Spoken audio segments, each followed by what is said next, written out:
Welcome to my report on week 5 of the 12 Boots in 12 Weeks challenge. I'll tell you about it in a minute.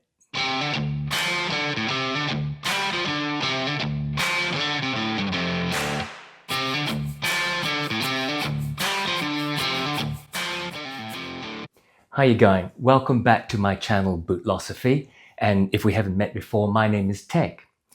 I'd like to acknowledge the traditional custodians of the lands that I'm filming on, the Wajik people, and pay respects to their elders, past, present, and emerging. Now, this is week 5 of my self-imposed 12 Boots in 12 Weeks challenge. If you're not sure what that's about, go to my channel, go and look for the playlist called 12 Boots in 12 Weeks, where I've put down the introductory video as well as the previous 4 weeks that should already be on there. But basically what it is I self-imposed out of my 140 and growing, in fact, I think it's actually reached 146 pairs of boots now. I self-imposed choosing only 12 boots to wear in 12 weeks.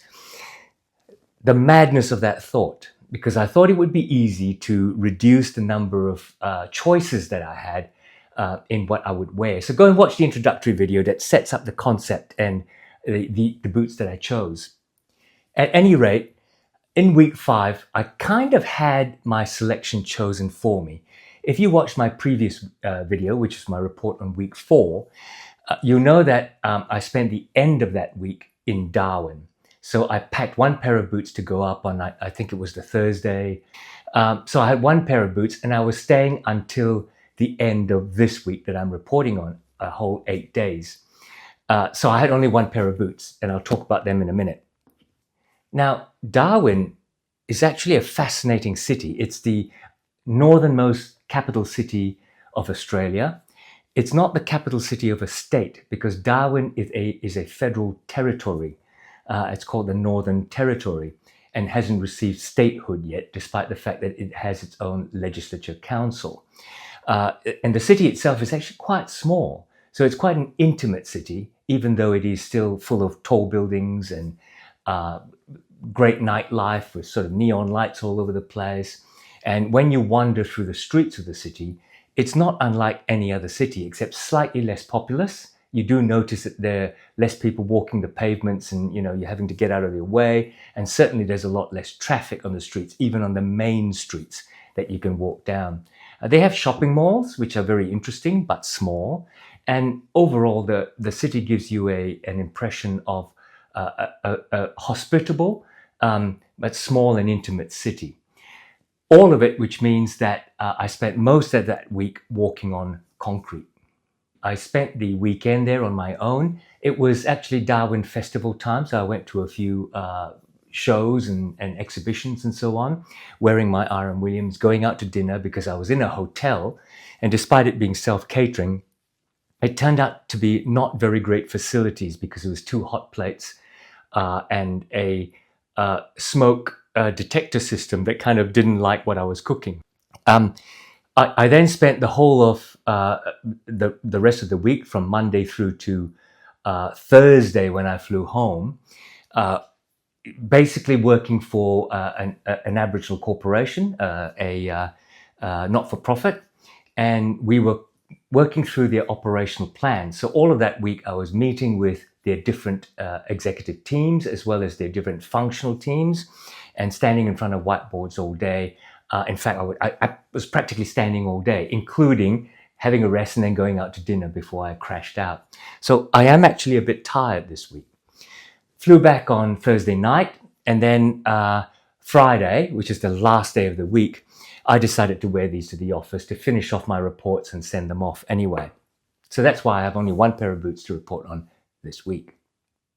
So let me tell you about how comfortable or what the comfort was like wearing this for an entire week.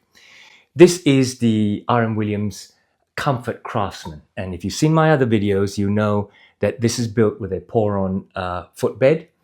It's built with a rubber outsole. And there is no midsole, so there is a foam layer between the pour-on and the outsole itself, and of course there's the layer which is the welt, but that's only on the outside. It's a 270-degree welt, which means the welt starts from there and goes to there, and the back half is glued and nailed directly onto the insole and the heel. It does have, I understand, this particular pair. I'm not sure if this has changed now. This is a couple of years old. This particular pair has a leather heel stack before you have the rubber top lift. I have heard, and I can't swear to it, that some of these are now becoming leather board, reconstituted leather. For a $700 boot, that's not optimum, let's say, 700 Australian dollars. Obviously, for those of you who know, it is a Chelsea boot, so it's a quick pull-on, pull-off boot, lovely. Originally designed as a riding boot for the Australian paddock, when people went out mustering cattle or sheep in particular, and then walking around on the outside. Like English outdoor boots, like their Tricker Stowe, for example, the standard sole is actually leather. So this is an improvement. And for some reason, once upon a time, I guess, people thought leather soles were great in the country. But it's always had a flat sole, no lugs, no studs, because the idea is that you could easily shake off dust and mud and brush it off before you go indoors. So how have these proved in comfort? I've told you before, but I'll tell you again in this video if you didn't watch previous.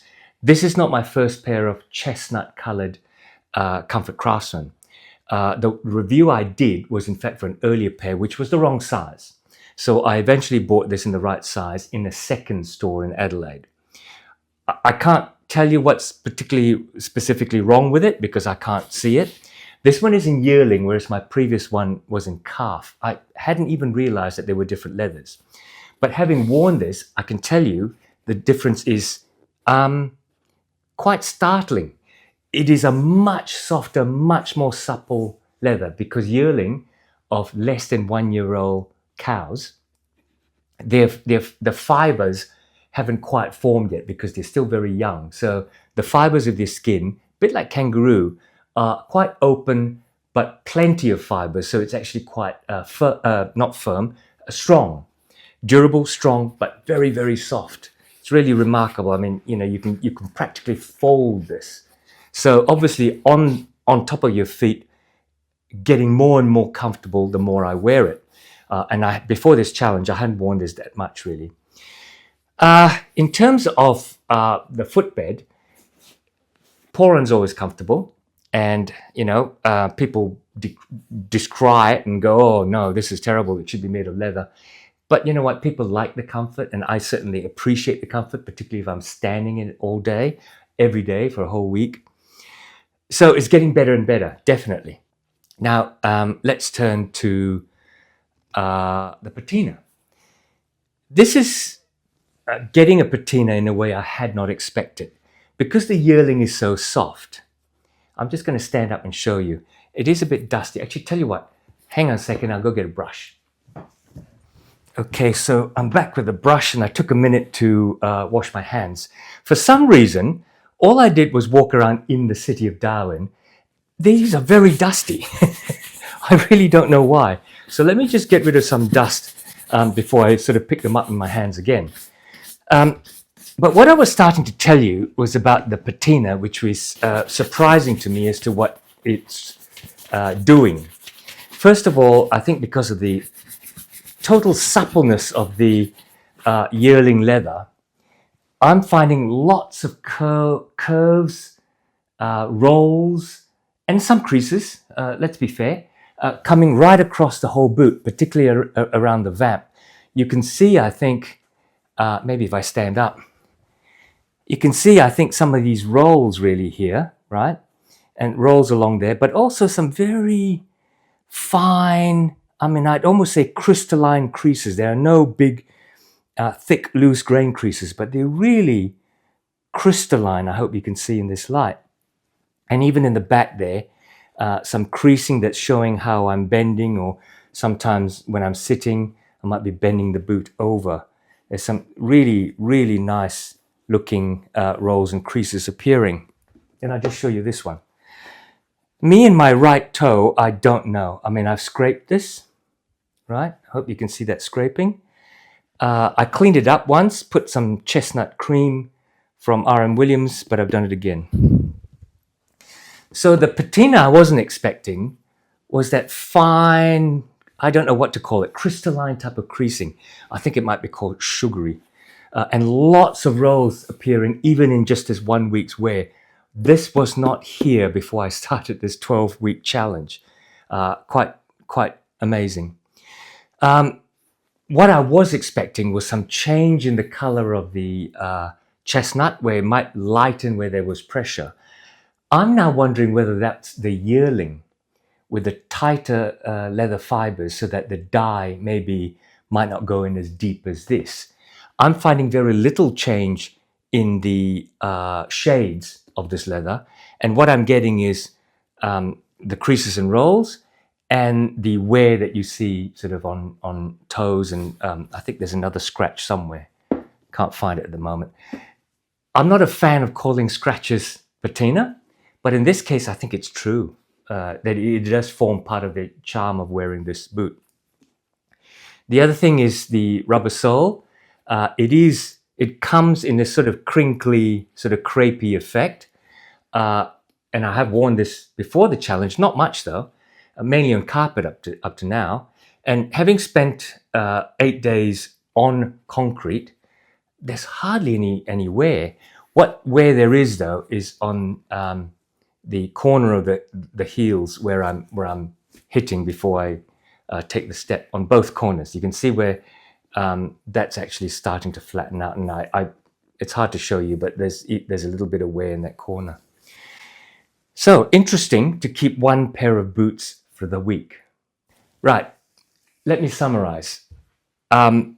Wearing one pair of boots for the week, even if you're forced to because you're traveling, I think is an interesting experience, because there is no more, and you have limited sort of clothes that you've packed anyway. I had a pair of dark blue denim jeans, unfaded, and I had a cream pair of chinos.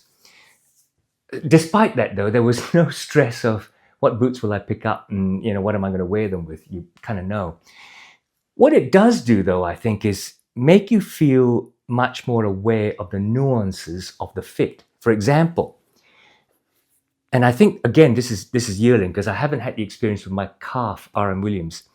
I am finding that the width is stretching that tiny bit. I wouldn't have said much. At a guess, I would have said maybe 2 or 3 millimeters, but definitely feeling like there is even a bit more room than I'd like, having worn this for so long. Interestingly enough, I put them on this morning just to remind myself how it felt, and I think the leather shrunk a little bit through cold. So it's the warmth of your feet that's making this living, breathing, formerly living thing move and work with your shape.